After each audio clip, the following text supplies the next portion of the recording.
আসসালামু আলাইকুম, welcome to my channel Sharmin simple cooking. আজকে তৈরি করে দেখাবো খুবই মজাদার একটি নিমকির রেসিপি। এই রেসিপিটা আমার অনেক বেশি ভালো লাগে, আশা করি আপনাদেরও ভালো লাগবে। আপনি যদি চান তাহলে কিন্তু বাসায় আপনি এই স্বাস্থ্যকর খাবারটি বানিয়ে নিতে পারেন।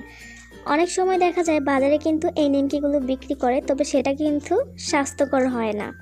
তাহলে চলুন বাজারের স্টাইলে এই নিমকিটা তৈরি করি। প্রথমে নিয়ে নিচ্ছি একটা মিক্সিং বোল, এর মধ্যে নিয়ে নিচ্ছি একটা ছাঁকনি। আমি এখানে ময়দাটা ছেঁকে নেব।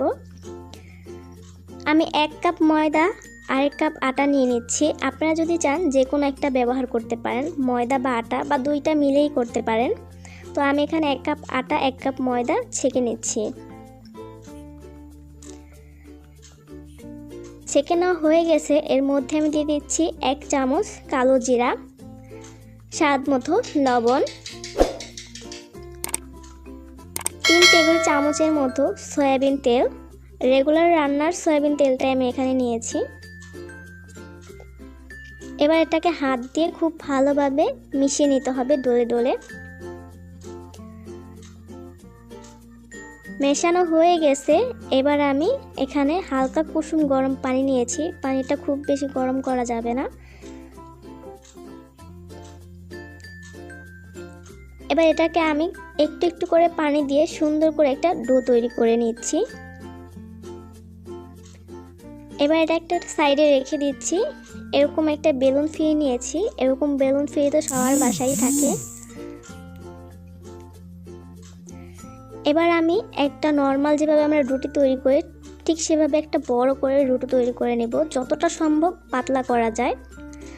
তো আমার রুটিটা কিন্তু অনেক পাতলা হয়েছে, এপাশ থেকে ওপাশে সব দেখা যাচ্ছে। এখানে আমি একটা মোটকা নিয়েছি। আপনি যে কোনো কন্টেনারের মোটকা নিতে পারেন। এখানে আমি একটা গ্লাসের মোটকা নিয়েছি।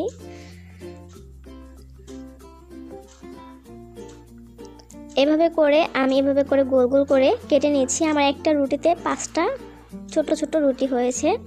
এবার সাইডের যে বেশি বাড়তি অংশগুলো আছে সেগুলো তুলে নিচ্ছি। এবার এর মধ্যে আমি দিয়ে দিচ্ছি হালকা করে একটু ময়দা। সবগুলো রুটির মধ্যেই দিয়ে দিচ্ছি। এটা দিলে কি একটু বেশি ভালো লাগে খেতে। এবার পরিমাণ মতো একটু তেল দিয়ে দিচ্ছি। এটা আসলে বলে দেওয়ার কিছু নেই, একটা রুটিতে যতটুকু তেল লাগবে ততটুকু দেওয়ার চেষ্টা করবেন। এবার এটাকে আমি ময়দা আর তেলটাকে ভালোভাবে হাত দিয়ে মাখিয়ে নেব। এভাবে করে সবগুলো রুটিতে এভাবে করে মাখিয়ে নেব। যদি তেল বেশি হয়ে যায় সেক্ষেত্রে আরেকটু ময়দা নিয়ে নিতে পারেন। তো এবার আমার মাখা হয়ে গেছে। এবার রুটিটাকে তুলে আমি 4 ভাঁজে ভাঁজ করে দিচ্ছি। এই তো এভাবে করে হালকা একটু সাইড দিয়ে চেপে চেপে দিচ্ছি। খুব বেশি চাপতে যাবে না, তাহলে কিন্তু ফুলবে না। সবগুলো আমি একই নিয়মে বানিয়ে নিচ্ছি।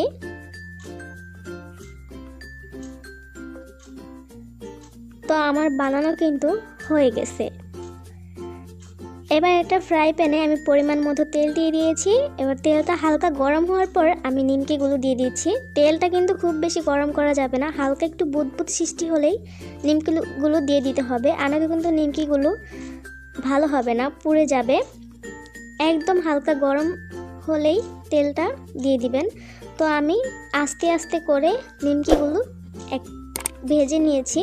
আর খুব বেশি আঁচে ভাজা যাবে না, চুলার আঁচটা মিডিয়াম টু লোয়ে থাকবে।